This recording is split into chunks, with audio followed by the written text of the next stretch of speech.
Bom, muito bem. Estamos aqui na nossa quarta aula de Panorama do Novo Testamento. E hoje nós vamos caminhar um pouquinho mais aqui com o nosso tema, né? Antes da gente começar, eu também queria orar com vocês, até um pedido mais recente. Aí o Paulinho, né, o pastor Paulo, ele até me avisou aqui pelo WhatsApp que ele não vai poder entrar hoje na aula, que eles estão em vias de amanhã, eles vão internar a Sarinha, que é a filha deles mais nova, né, para fazer um procedimento cirúrgico no coração. Então, ele está lá com a esposa, eles estão um pouco apreensivos lá. Ele pediu até desculpas por não entrar na aula, mas a gente podia orar por eles, né, pela aula. Ok? Vou orar aqui, então. Deus, obrigado por esse dia. Mais uma oportunidade de estarmos juntos, estudar a sua palavra, e nós somos gratos por isso, Deus. Esteja com os demais irmãos que estão na igreja, participando do culto, ou que estão também nas suas casas, participando da escola bíblica e de outros cursos. Nós pedimos pela vida do Paulinho, da Raíssa, da Laura, da Sarinha, que vai ser internada para esse procedimento cirúrgico, que o Senhor esteja com eles, os guardando, os protegendo, esteja com os médicos que vão cuidar dessa cirurgia, que o Senhor habilite as suas mãos para que possam fazer o melhor por essa criança. E conforte a Paulinha Rá, o Senhor sabe o coração dos pais como fica nesse momento. É mais Jesus que eu oro e agradeço. Amém. Amém. Bom, nós estamos aqui, então, até confira agora há pouco, o Desidério, a terceira aula não está no site ainda, mas depois provavelmente vai estar, quem quiser ver a gravação, não, que perdeu. E continuando com o nosso... Deixa eu... um erro aqui.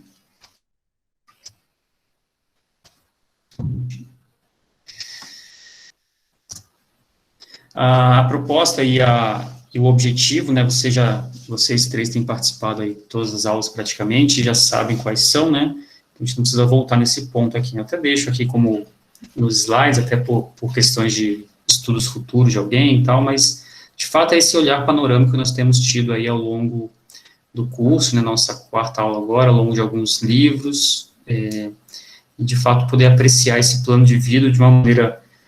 Eu não gosto de dizer a palavra superficial, né, mas ela acaba trazendo somente alguns elementos que depois eles ajudam a gente a explorar um pouco mais profundamente aí, dependendo em que livro você quer estudar nesse período, ou aonde você quer se aprofundar, qual a temática, né. E aí, essa é a nossa agenda, né, nós estamos percorrendo aí todos os domingos esses livros, esses 27 livros. Na semana passada, no dia 18, nós vimos Atos, 1 Coríntios, Filipenses, Filemão, aquilo que eu chamei de Igreja de Cristo, né, na nossa proposta didática aqui dessa cruz, né, uma cruz aí com os quadradinhos, tentando a gente simbolizar aqui de uma maneira didática e metodológica a divisão um pouco diferente, né, não percorrendo os 27 na ordem que está disposto na Bíblia hoje, mas de forma um pouco temática, que talvez ajude a gente a entender um pouquinho aí, de maneira mais clara, né, os ensinamentos que o Novo Testamento traz para a gente.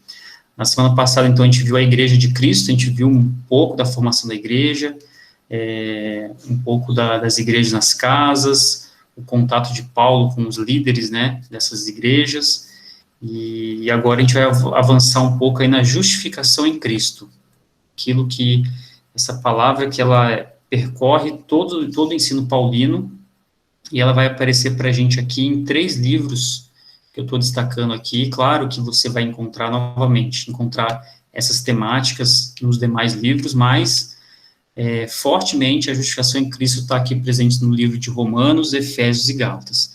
E talvez seja um dos livros mais conhecidos aí do repertório das cartas paulinas, né, por serem os maiores livros, né. Romanos, Efésios e Gálatas são as principais cartas paulinas aí onde tem o maior tratado teológico paulino, né. E eu destaco para vocês 2 versículos, um de Romanos, outro de Efésios. Justificados, pois, mediante a fé, temos paz com Deus, por meio de nosso Senhor Jesus Cristo. E Efésios 2:8 vai dizer assim, porque pela graça sois salvos, mediante a fé, novamente a palavra mediante a fé, a expressão, e isso não vem de vós, é dom de Deus. E essa teologia paulina, né, aquilo que nós costumamos, os teólogos costumam chamar, né, e nós estudantes da teologia e apreciadores das escrituras costumamos entender como teologia paulina, ela se pauta muito pela justificação mediante a fé. E essa justificação em Cristo é essa salvação que ela ocorre por intermédio do Evangelho do nosso Senhor Jesus Cristo. Então, a palavra justificação, ou justificar, né, e aí eu deixei a expressão grega aí, como ela vai aparecer, você pode depois usar alguma Bíblia, alguma ferramenta de busca, alguma Bíblia, Bíblia Online, ou Olive Tree, algum outro aplicativo, você vai ver aparecer várias vezes nas escrituras paulinas, né, nas cartas paulinas, essa expressão de justificação. E a palavra justificação, ou justificar, né, ela traz a ideia de fato de pegar uma causa, mostrar a injustiça e fazer a justiça.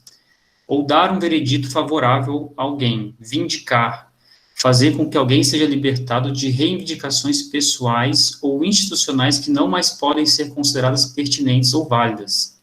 Demonstrar estar moralmente correto, provar estar certo. Paulo, ele usa muito se você olhar o livro de Romanos, para quem é da área de direito, né, não sei se alguém aqui é da área de direito, mas é impressionante a forma como Paulo, ele constrói o raciocínio dele, é como se ele provasse ali, fizesse uma defesa dessa composição da sua doutrina, né, a respeito da justificação. E, de fato, justificar é isso, né, tornar alguém justo. Só se pudéssemos reduzir de forma muito simples aqui, o que é a justificação é tornar alguém justo. E nós sabemos aí pela boa teologia, né, pela boa doutrina, que nós não somos justos. De fato, somos pecadores, né, somos injustos diante de Deus, somos separados por causa do nosso pecado de um Deus santo. E eu estou tentando demonstrar para vocês aí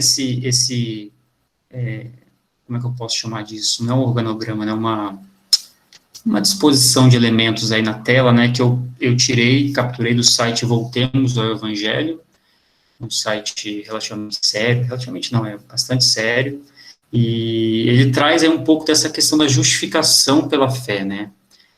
O que é isso, né, a base da nossa justificação, ele coloca no meio aqui, de fato é Cristo e sua cruz. Seria talvez um resumo da teologia paulina aí, né. Essa é a base da nossa justificação. É Cristo e a cruz de Cristo, o seu sacrifício sacrificial ali, o seu sacrifício na cruz por nossos pecados. E a fonte dessa nossa justificação é Deus e sua graça. Nós somos justificados pela graça de Deus. É isso que a teologia paulina vai nos afirmar. E o meio para sermos justificados não é por obras, mas é pela fé.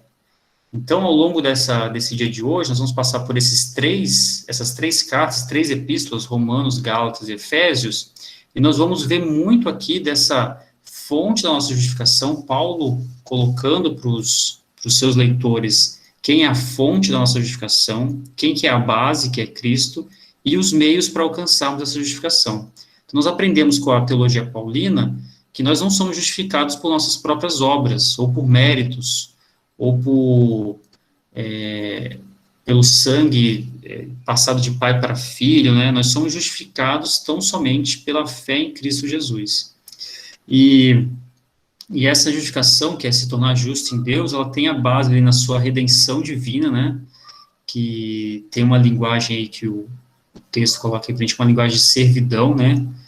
Essa redenção que nós temos na cruz de Cristo, essa propiciação, é uma outra palavra que acaba aparecendo nos textos paulinos, é uma linguagem do templo, né, o cordeiro, ele é sacrificado ali, o seu sangue nos propicia a remissão dos pecados, né, e é uma demonstração diante de um tribunal divino, né, Cristo é o nosso advogado diante desse tribunal divino, onde nós temos o aplacamento da ira de Deus com relação aos nossos pecados, porque Cristo pagou nossos pecados, né? O castigo que estava sobre nós, Cristo acaba por retirar através do seu sacrifício, né? Paulo vai dizer que havia um escrito de dívida que era contra nós. E esse escrito de dívida, ele é pago pelo sangue de Jesus Cristo. Nós não teríamos condições de fazê-lo. Então, Cristo teve que fazer por nós. O Cristo que é 100% Deus, 100% homem, ele se sacrifica em nosso favor para que nós tenhamos essa justificação diante de Deus e possamos novamente ter um relacionamento com Ele. Eu sei que isso é conhecido de vocês, mas isso é importante nós colocarmos aqui, apesar de ser uma aula de panorama, né, de mais um olhar para cada detalhe dos livros aí, os detalhes principais dos livros, mas essa é a grande base pela qual Paulo constrói o seu ministério, constrói a sua teologia, e que você vai ver claramente nos livros de Romanos, Gálatas e Efésios. E aí, lá em Gálatas, pegando mais um trecho das Escrituras aqui, Gálatas 3:24, vai dizer assim: de maneira que a lei nos serviu de aio para nos conduzir a Cristo, a fim de que fôssemos justificados pela fé.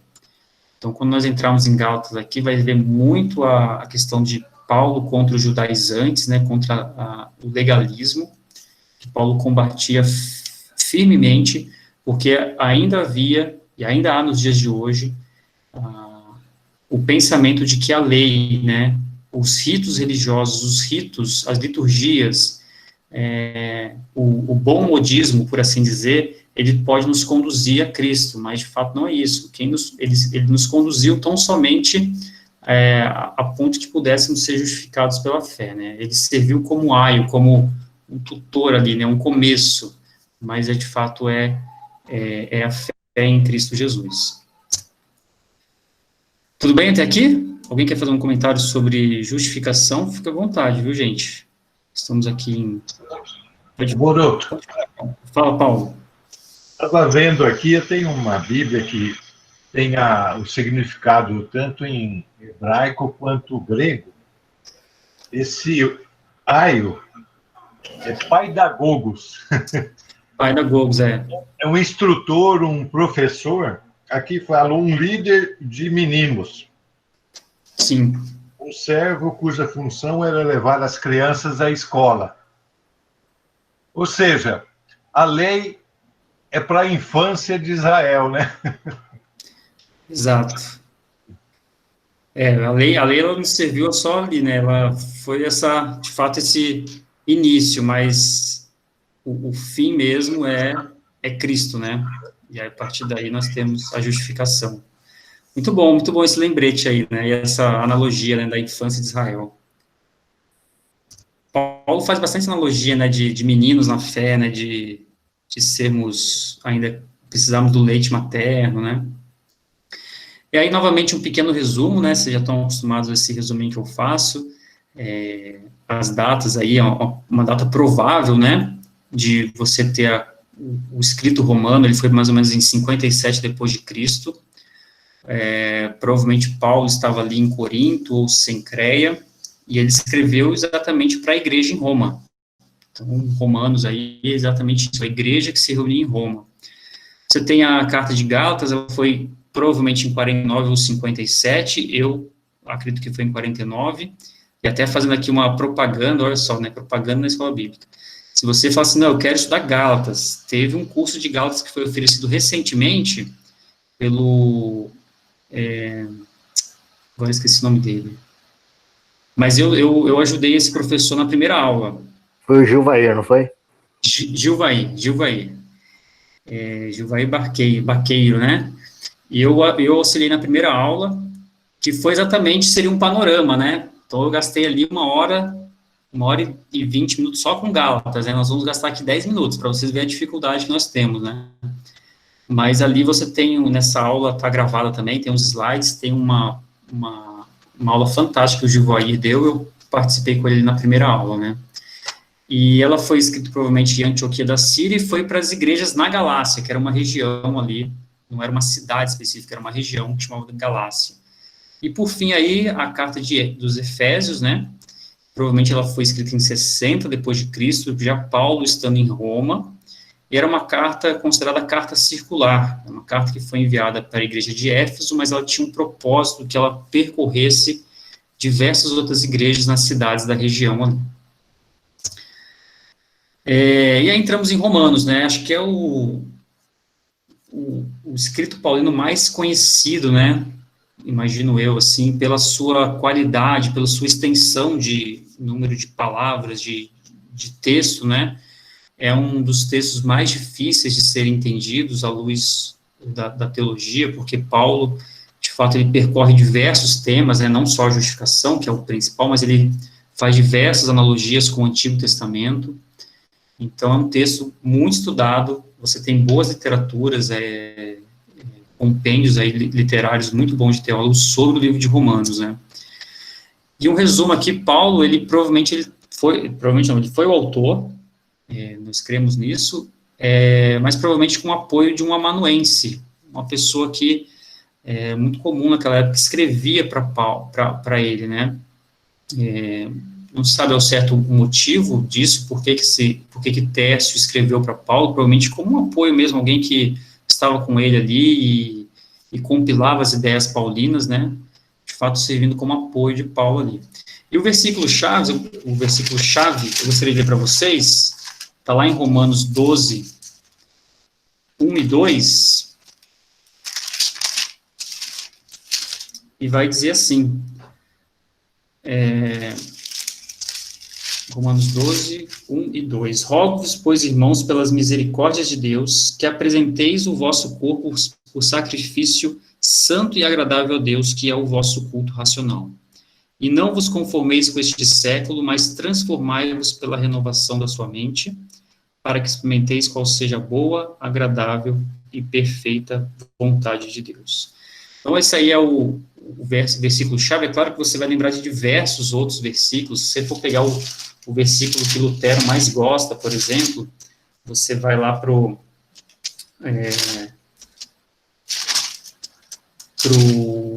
1,17, né, o justo viverá pela fé. Você vai ter outros versículos famosos, né, aqueles em que Paulo fala que nós somos justificados por Deus, nós sabemos que o pecado, ele não é um justo sequer, né, que o pecado, ele traz a morte, o salário do pecado é a morte. Você tem diversos versículos, né, Romanos é cheio. Eu destaquei esses dois aqui, apenas para a gente entender essa questão da justificação pela fé. E um verso aí que talvez ajude você a lembrar futuramente, né, pela sua rima aí, estando eu perdido no pecado, Romanos me mostra como ser justificado. E o propósito é exatamente esse, né, encorajar os crentes de Roma a partilharem sua compreensão e ministério do Evangelho como meio gracioso e eficaz de Deus para satisfazer as necessidades morais dos homens diante dele e suas necessidades relacionais entre si mesmos. Tem um S a mais aqui.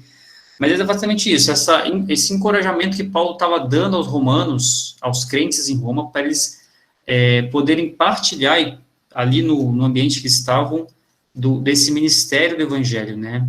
E essa forma graciosa como Deus satisfaz as nossas necessidades diante dele, né? O Deus Cristo nos justificando diante do Deus Pai. É interessante que Paulo nunca tinha visitado a igreja até então, né? Até essa escrita que ele lançou mão aí. Mas ele quis preparar a sua chegada escrevendo esse tratado teológico. Um ponto notável aí, que essa de fato é a maior epístola paulina, eu já falei sobre isso, é o livro mais doutrinário, então você não tem só a questão da justificação, você tem muitas doutrinas prescritas nesse livro, e das citações paulinas do Antigo Testamento, Paulo citava muito o Antigo Testamento, mais da metade do que ele citou está no livro de Romanos. Então, você olhar para a epístola para a carta de Roma, né, para Romanos, é você olhar, ter um vislumbre aí dos textos, de muitos textos do Antigo Testamento. Às vezes Paulo gasta aí versículos e mais versículos citando, né, o Antigo Testamento. Uma aplicação para a gente é essa: a justificação pela fé é o ponto doutrinário central para uma vida marcada pelo verdadeiro evangelho. Se nós, como cristãos, entendemos a justificação, provavelmente a doutrina nossa pode ser afetada aí de forma muito perigosa por falsos ensinamentos, por falsos mestres, que podem advogar para si, ou para o legalismo, ou para as boas obras, a chegarmos a Deus, né? Isso é muito perigoso. A gente vai ver isso mais para frente em Gálatas também. Um pouco do contexto aí da igreja de Roma, né? Provavelmente no ano de 49 a.C. havia uma igreja cristã em Roma. Por causa de uma grande conturbação na comunidade judaica em relação à pregação do evangelho, o imperador Tibério Cláudio decidiu expulsar os judeus de Roma. Então, a cidade de Roma sempre foi marcada aí pelo embate, né? Até por ser a capital do império, por esse embate entre o governo que comandava ali o Império Romano contra os judeus e depois contra os cristãos. E a Igreja de Roma, como eu disse, ela teve início antes do contato paulino. Provavelmente ela chegou de algumas formas que se imagina que o Evangelho tenha chegado lá. Primeiro, pela comunicação intensa que havia entre Jerusalém e a capital do Império Romano. Jerusalém sendo a capital ali o que hoje nós conhecemos como Palestina ali, né, como essa região.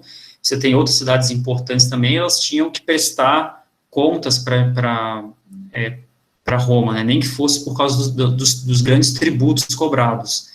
E aí é provável que pelas estradas romanas construídas nesse período, houve uma chegada do evangelho ali, né. Outro ponto que acho que talvez seja, eu destaco aqui, que seja o mais interessante para esse crescimento da igreja, para o surgimento da igreja em Roma, foi outros missionários convertidos por Paulo. Paulo provavelmente converteu pessoas que se endereçaram para Roma e provavelmente ali fizeram a propagação do evangelho. Outra sugestão que os teólogos colocam é que Áquila e Priscila, que aparecem no Novo Testamento, como um casal que auxiliou muito Paulo, também tenham sido responsáveis por levar o evangelho até Roma. Ou mesmo Pedro, e essa posição é uma posição aceita pela Igreja Católica, que, até por conta do texto de que Pedro é o grande, talvez, protetor da igreja, né, quando Cristo fala que tu és Pedro, e sobre essa pedra construir a minha igreja, a Igreja Católica defende Pedro como aquele que levou o evangelho até Roma, e como pai ali do cristianismo, né, nas terras da Itália e de Roma, né. E hoje, se você for lá no Vaticano, você provavelmente vai ter muitas referências. Eu tive o privilégio de ir lá. Você tem ali a referência de Pedro como o primeiro papa, né, o primeiro papa da Igreja Católica é Pedro. Você tem um túmulo ali, a igreja se chama Basílica de São Pedro, e a Igreja Católica faz essa referência a Pedro como o grande evangelizador ali do Império Romano. É uma cidade que naquele tempo, no primeiro século, contava com mais de 1 milhão de habitantes. Então imagina uma Campinas aí, né, todo mundo aqui é de Campinas, imagino. Você tem uma Campinas ali, no primeiro século, era algo inimaginável, né, pensar uma cidade daquele tamanho. E é provável que existissem várias igrejas, na verdade, não era uma igreja, novamente, uma estrutura física, mas várias casas, né. Aí você tem textos que apontam para isso. O 1:7, por exemplo, Paulo fala ali, né, a todos os amados de Deus que estáis em Roma, né, então ele fala de uma forma quase que, olha, vocês estão espalhados por Roma, né, lá no 16:5 também ele usa uma expressão parecida com essa, para se referir, ele fala assim, ó, saudar igualmente a igreja que se reúne na casa deles. Então, assim, olha, eu estou saudando essa igreja que se reúne nessas casas. Então, é provável que como as demais cidades, as igrejas não tinham um local específico, mas era uma reunião de casas, né, de células. E era a cidade mais importante do Império, e até hoje é uma grande representatividade, especialmente para a Igreja Católica, né. Tudo bem? E aí uma proposta de esboço para os seus estudos futuros aí. você tem uma introdução paulina, depois você tem essa, do capítulo 1 até o capítulo 11, final do capítulo 11, você tem a doutrina da justificação pela fé, por isso que a gente gastou um tempinho com isso aqui, a questão da condenação, da justificação, da santificação e da explicação final aí da rejeição por Israel da justiça.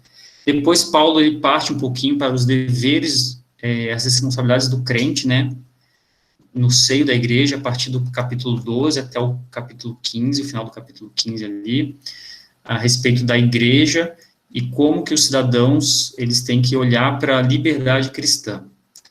E no final ali, a conclusão paulina, do capítulo 15, 16, ele escreve a motivação dele por estar escrevendo essa carta, alguns planos que ele coloca, Paulo traça planos futuros aqui, né, do versículo 22 até o 33, e depois saudações finais que ele faz, ele vai saudando vários amigos aqui, várias pessoas que ele vai citando, né, o que dá mais a entender ainda que havia essa questão das casas, né, até por ser uma cidade enorme, de 1 milhão de habitantes. Imagina as nossas coinonias hoje, é como se ele citasse a coinonia do Paulo, a coinonia do Desidério, a coinonia do Bruno, e olha, então, estou citando vocês aí, né. Só lembrando aqui no 16:3, ele fala de Priscila e Áquila, né, que provavelmente estavam ali na cidade de Roma, e é referenciado como quem tenha levado o evangelho para Roma. Então, assim, esse é um esboço sintético, novamente, a gente o tempo não nos permite aprofundar em cada temática aqui. E Paulo, ele, de fato, constrói aí a sua carta direcionada aos romanos dessa forma. Tudo bem? Já viramos a página, vamos para Gálatas. Até o final das aulas eu vou me acostumar com esse ritmo de falar tão rápido assim. Chegamos para Gálatas, e eu gosto muito de Gálatas, eu já gastei um bom tempo com discipulado, dando discipulado em Gálatas, em koinonia com Gálatas. Acho que é uma das cartas mais profundas de Paulo, assim. É sempre difícil a gente destacar um ou outro, né? Semana passada o Paulinho destacou Filemon, como ele gosta de Filemon, mas eu tenho um apreço aí particular, um apreço muito grande por Gálatas, assim, pela forma como Paulo defende ferozmente o verdadeiro evangelho. E aí você tem Paulo ele escrevendo de próprio punho, né? E aí, em contraste com Romanos, que a gente diz que ele tem um amanuense, talvez essa questão do amanuense, de escrever com o próprio punho, seja referenciada porque muitos acreditam que Paulo ele tenha talvez uma deficiência, né? Uma deficiência visual. Então ele fala assim, olha, cadê aqui? Ele fala, na verdade eu coloquei 5 aqui, gente, desculpa, viu, é 6:11. É o 6:2, não, é o 5:2 e o 6:11. Perdão, viu, depois eu arrumo aí o texto. Então é o 5:2 e o 6:11. No 6:11 ele fala assim, vede com que grandes letras vos escrevi de meu próprio punho. E aí a tentativa de entendermos a vida de Paulo, né, quem era esse homem, muitos teólogos acabam crendo que ele, de fato, tinha talvez um problema de visão.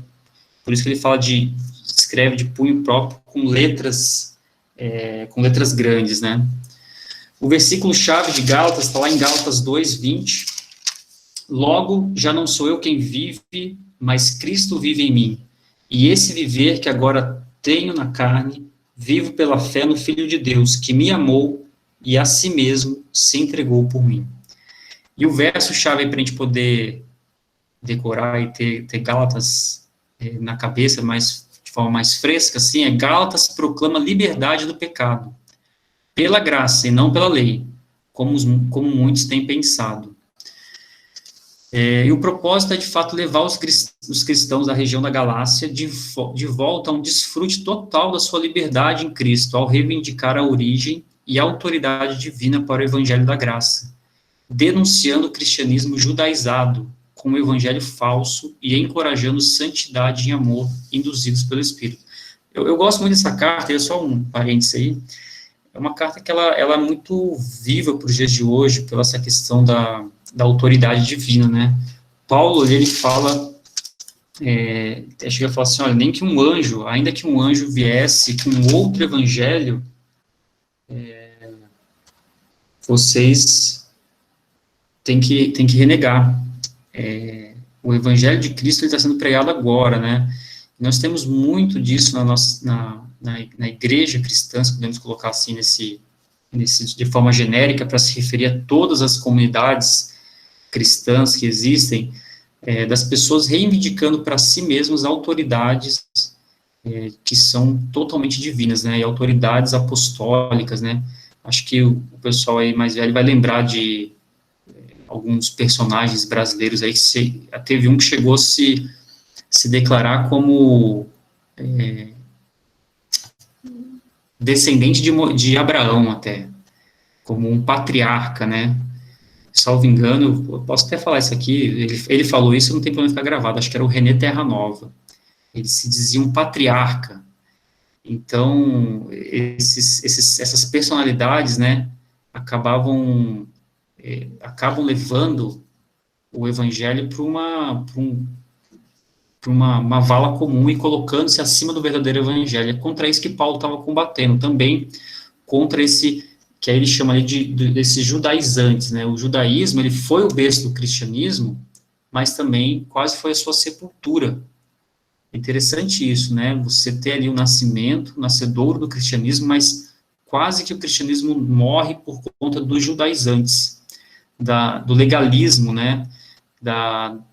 Do falso, da hipocrisia, do falso moralismo, de olhar de forma fascinada para as leis e para os ritos, e não olhar para a cruz de Cristo de fato, né?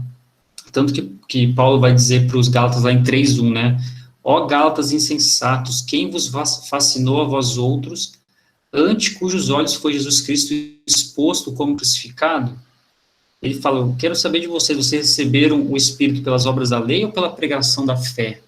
Paulo é bem duro com os Gálatas, né? Olha, quem que fascinou vocês, que vocês estão desviando tão rapidamente do Evangelho, do verdadeiro Evangelho?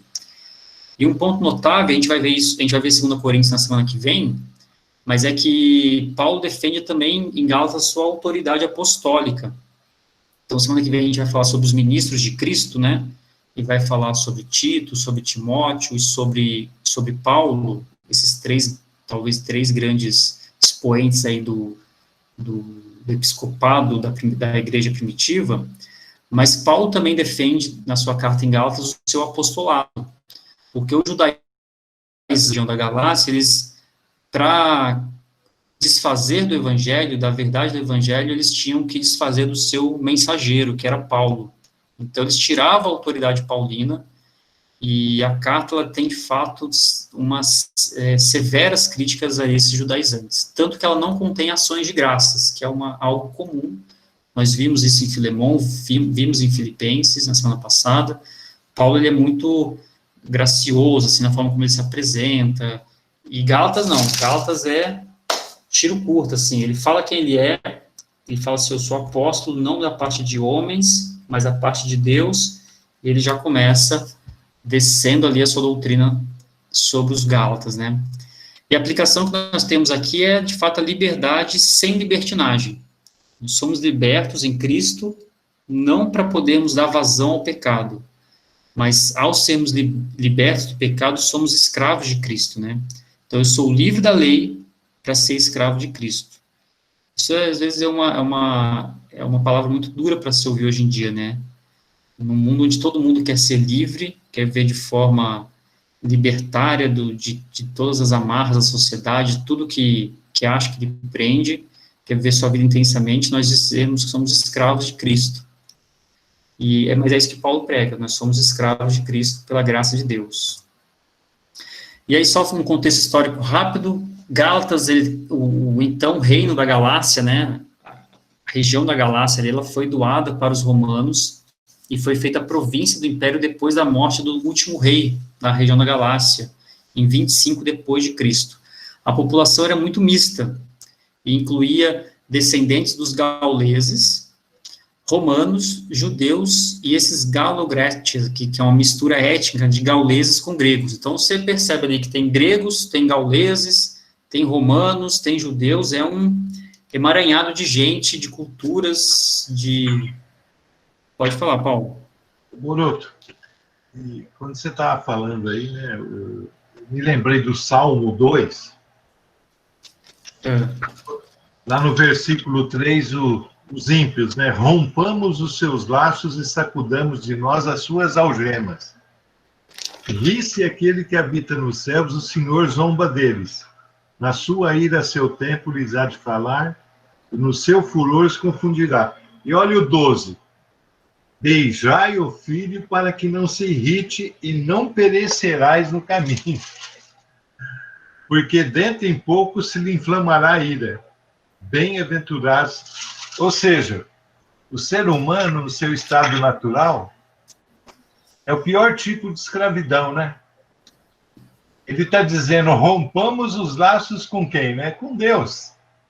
Sim. Aí Deus fala, ao seu tempo, eu vou tratar essas questões. E beija o filho, ou seja, beija Jesus e acerte os ponteiros com ele, porque senão a ira vai inflamar, né? E você falou, faz lembrar de aquele período no deserto, na peregrinação no deserto, em que Moisés está distante e Arão fala assim, né, venham, façamos para nós deuses que vão adiante de nós mesmos, né? Eles construíram ali o bezerro de ouro. Eu acho engraçado isso, porque o bezerro de ouro, ele só mexe se o ser humano mexer ele, né? Como esse celular meu aqui, ele só vai mexer, apontar para a direção que eu quiser apontar, né? Então, ali eles...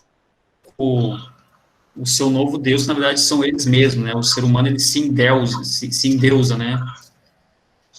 É só ver o Salmo 115, né? Pode falar. Não, ele fala aqui, não a nós, Senhor, não a nós, mas ao teu nome dá glória, né? Aí ele fala lá, no versículo 4, prata e ouro são os ídolos deles, obra das mãos de homens. Tem boca e não falam, tem olhos e não veem, tem ouvidos e não ouvem, tem nariz e não cheiram. Suas mãos não apalpam, os seus pés não andam, som nenhum lhe sai da garganta. Que loucura, não, Boruto? É bem interessante mesmo. E, de certa forma, era isso que os judaizantes estavam querendo, né? Advogar para si, na região da Galácia ali, essa autoridade, tentando convencer, ali pela circuncisão, a palavra circuncisão vai aparecer bastante na carta aos Gálatas, que é o último ponto aqui, ó, a circuncisão era o rito inicial da religião, né? Era um sinal da aliança feito por Deus com Israel, uma representação da lei em sua totalidade. Porém, como a gente já leu antes, nós não estamos mais sob a tutela da lei. A lei serviu como aio para nos conduzir a Cristo. Então, não mais a circuncisão é importante. E Paulo fala assim, se vocês deixar circuncidar, de Cristo de nada vos valerá. Então, se você deixar ser circuncidado, achando que você está, ao fazer isso, você está sendo salvo, isso está errado. Ele defende a justificação, é Cristo que vai te salvar. E você imagina conversar isso com esses judaizantes, essa mistureba, né, de cultura, de religiões que havia ali, de gregos, romanos, gauleses, judeus, é um desafio muito grande para Paulo, né? Por isso que ele é tão duro, assim, é uma carta extremamente dura.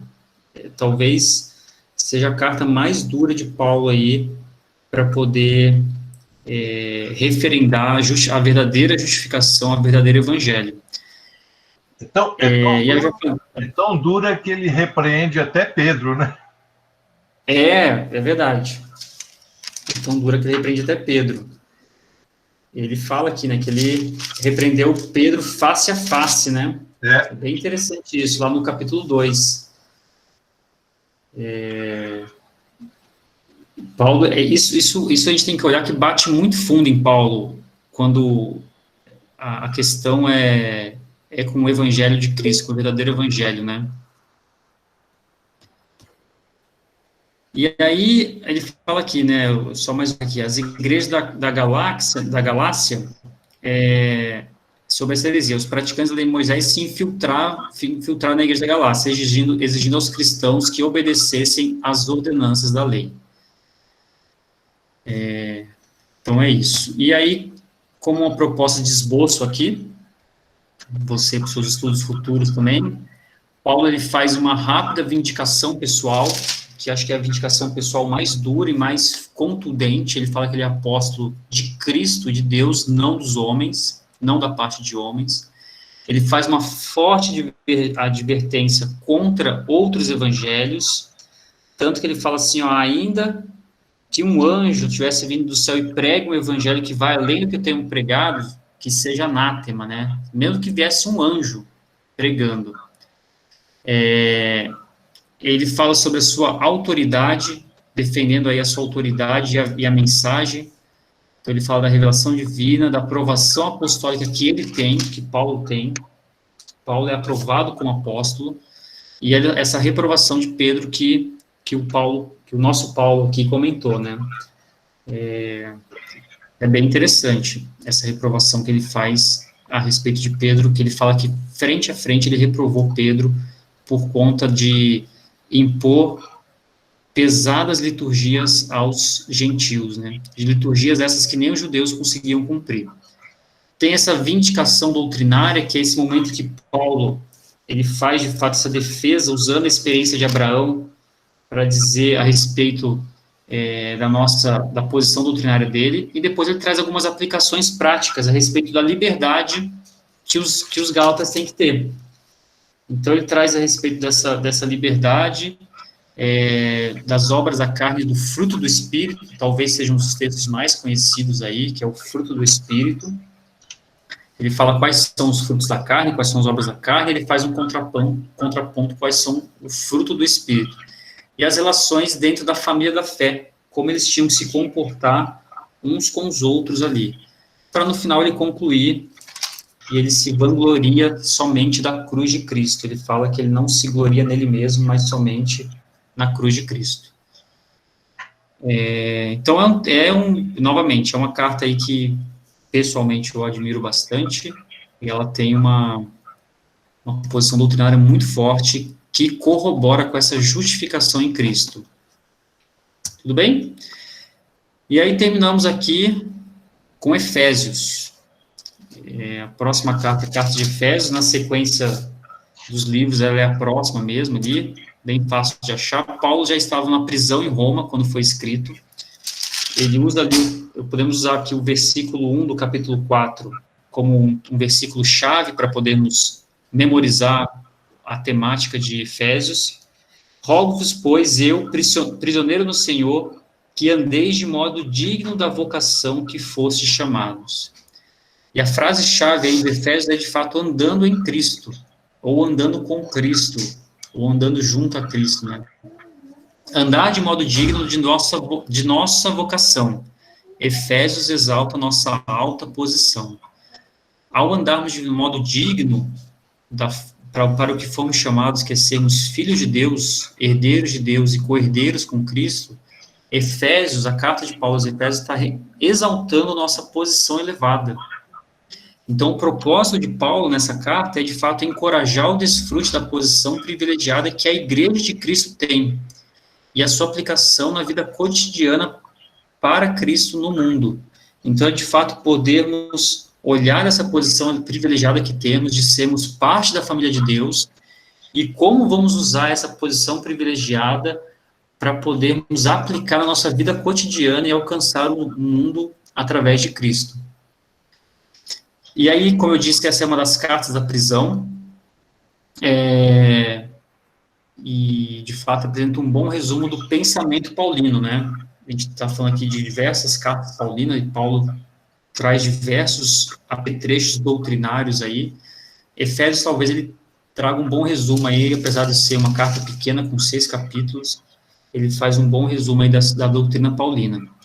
Um ponto notável que você vai perceber, se você for estudar juntamente com Colossenses, é que tem uma correspondência muito grande 78 dos 155 versículos, eles têm uma correspondência em Colossenses. Não é o texto transliterado, mas tem uma correspondência interessante de temática aí, né? E, novamente, é possível que tenha sido uma carta circular, que foi o que eu mencionei lá em cima, né?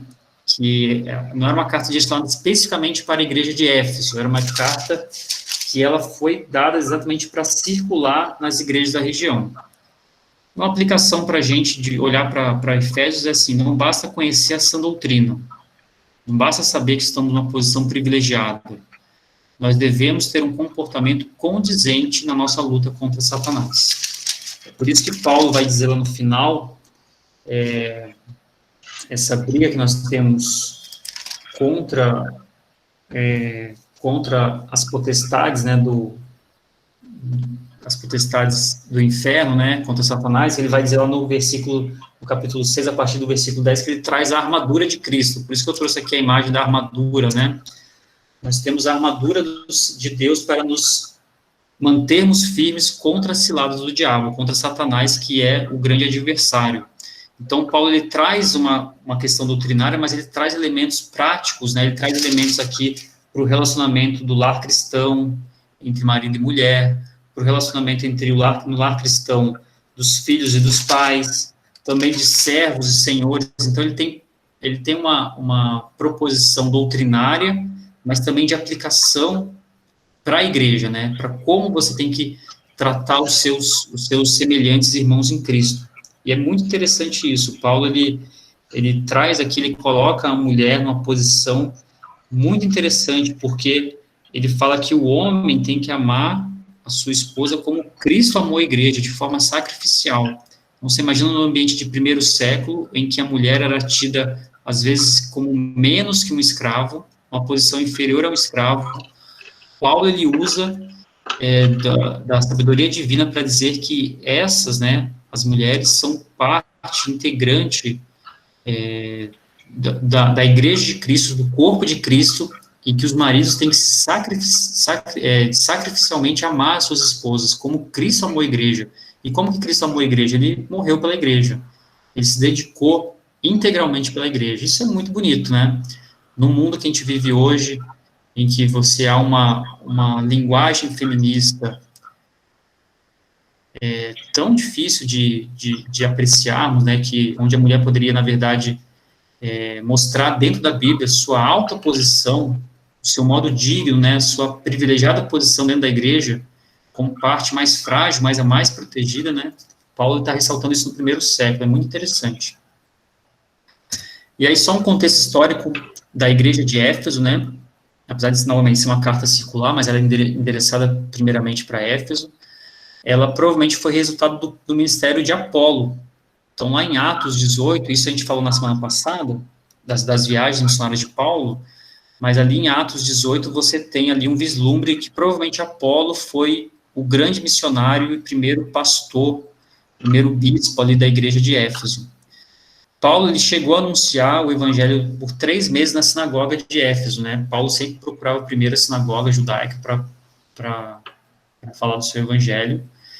E depois ele se separou dessa sinagoga e foi ensinar na escola de Tirano. Éfeso era a maior e mais importante cidade da província romana na Ásia. E ela é situada na atual Turquia Ocidental. Então, se você for para a Turquia, fazer um tour aí, convida a gente para ir junto, mas aí você vai ver lá na Turquia a cidade de Éfeso. Então, você tem algumas cidades que permanecem hoje com seus nomes, né? Éfeso, Corinto, Filipos, Tessalônica, acho que, se não me engano, permanece, né, com seu nome também. E no auge dali do seu poderio, né, como cidade, como metrópole, Éfeso chegou a ter mais de 300 mil habitantes. Talvez se equipare aí a Jundiaí, talvez, uma cidade uma grande cidade, né? Para os padrões da época era enorme. E a deusa Ártemis, ela tinha um templo ali, era uma deusa muito cultuada, é o maior edifício do mundo grego da época ali, né, a deusa Ártemis. E quando a gente fala de culto aos deuses, esses cultos eram relacionados com sacrifícios, às vezes sacrifícios não só de animais, sacrifícios de criança, com com orgias, com sexualidade transviada. Então, você tinha ali prostitutos cultuais também. Era uma cidade difícil lidar com essa cidade em termos da sua libertinagem predominante, né? Até mesmo por ser uma cidade importante ali, né, na província da Ásia. E é interessante porque que essa situação de Éfeso, a colônia judaica, ela também gozava de alguns privilégios religiosos e fiscais. Então, ao você se direcionar para um público gentílico, né, que é o que Paulo intencionava fazer, você tinha uma colônia judaica que ela tinha privilégios. E Paulo ele ressalta que os privilégios terrenos, eles são ínfimos se comparados aos privilégios de um reino celestial. Então, é interessante essas analogias que a gente pode fazer aí, olhando um pouco para a história, para o contexto histórico da carta, né? E aí eu esboço, uma proposta de esboço também, fica disponível para vocês. Paulo ele faz sua saudação inicial aqui, ele mostra a posição em Cristo que nós estamos, né? A apropriação pelo sangue de Cristo no capítulo 2, a proclamação do mistério e uma oração por amor e poder no capítulo 3. E depois ele vai para a parte prática, né? Paulo gasta aí 3 capítulos, desculpa, para dizer do modo digno que nós devemos andar. E talvez seja o grande trunfo aí da carta dos Efésios, né? De você olhar para os dias de hoje e poder apreciar esse escrito paulino e trazer para os dias de hoje. Como que a gente pode, como igreja, andar em unidade e santidade? Como que a gente pode andar em amor e luz? Como andar em sabedoria e submissão? E como andar em submissão também, ele termina ali falando sobre a armadura de Deus, né? Porque vestir a armadura de Deus nada mais é do que estar submisso, de fato, a quem nos capacita a vestir essa armadura. Até porque essa armadura, se você olhar para todos os itens dela, de nada são itens que você teria condições de construir, porque a armadura, o capacete, por exemplo, é da salvação, a espada do Espírito, que é a palavra de Deus, os pés eles são calçados com a preparação do Evangelho da Paz, o escudo é da fé. Então, a gente percebe essa submissão que nós temos, não mais uma submissão horizontal, de um para com os outros, de sermos submissos para sermos dignos, de honrarmos, quer seja os nossos filhos, nossas esposas, os servos, mas aí passa a ser uma submissão vertical, né, em que nós somos submissos, de fato, ao grande autor da nossa vida, que é Deus, através do seu Filho Jesus. E no final, Paulo se despede aí com as suas bênçãos corriqueiras. Ele fala também do irmão Tíquico, que é um irmão amado e fiel ministro do Senhor. Então, nós temos sempre Paulo referenciando, provavelmente Tíquico era alguém ali proeminente naquela região de Éfeso, e Paulo referencia ele aí. E é isso. Moroto. Pode falar, Paulo. É interessante que Jesus, né, como você está falando da carta aos Efésios, ele tem uma repreensão para essa igreja lá em Apocalipse 2.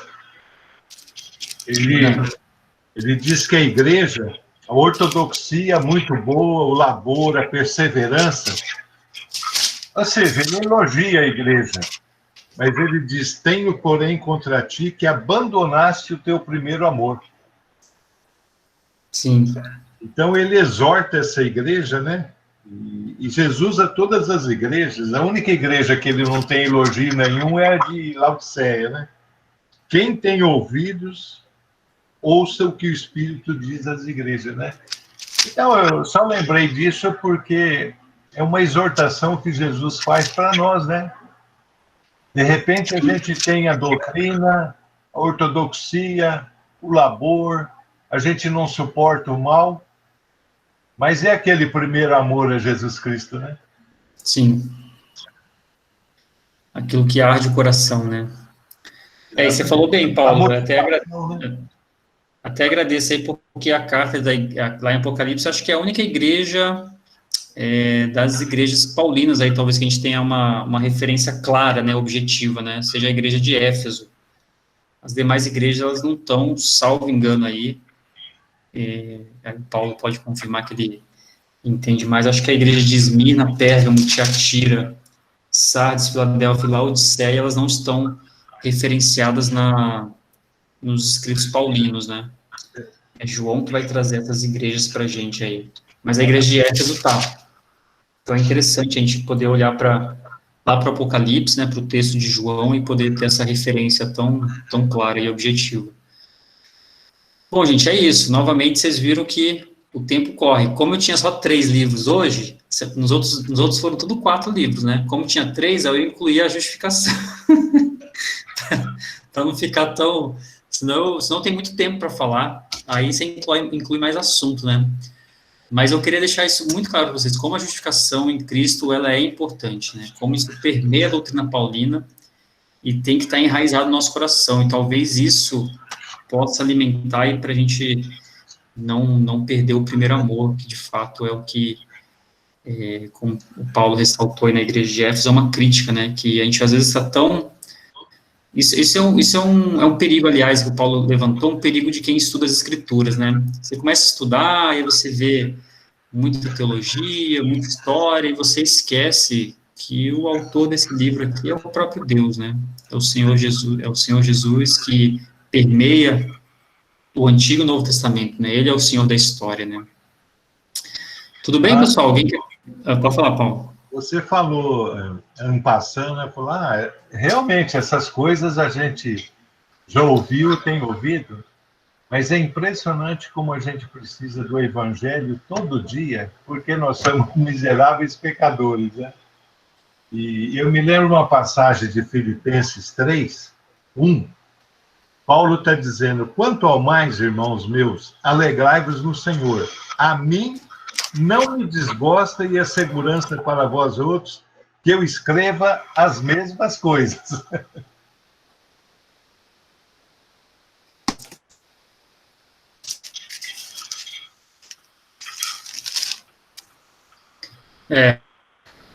Paulo, talvez, ele repete bastante, né? Mas nós somos né? Tão ruins para ouvir que precisa repetir. Eu só ia terminar com uma coisinha para a gente orar. Eu falo isso muito na minha coinonia, né? A gente estudou Gálatas, a gente estuda alguns outros livros. Eu falo assim, gente, o estudar a palavra de Deus é um privilégio, mas ele tem que ser feito, talvez como uma figura de linguagem, mas com os joelhos no chão. O maior entendedor hoje do Novo Testamento é um teólogo chamado Bart Ehrman. Só que esse cara não é cristão. Ele, de fato, ele escreve sobre o Novo Testamento.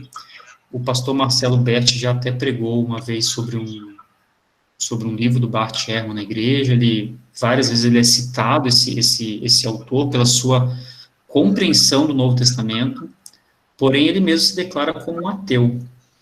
Então a gente percebe que, nesse caso do Bart Ehrman, muitas letras mataram ele, né? E a gente tem que tomar muito cuidado com isso, de não entrar no legalismo da lei, no legalismo das escrituras. E aí eu falei, acho que na primeira aula, nós não somos bibliólatras, né? Nós não adoramos a Bíblia, nós adoramos o Deus da Bíblia. E estudar a palavra de Deus tem que ser um privilégio que nos conduz de joelhos à cruz de Cristo, né?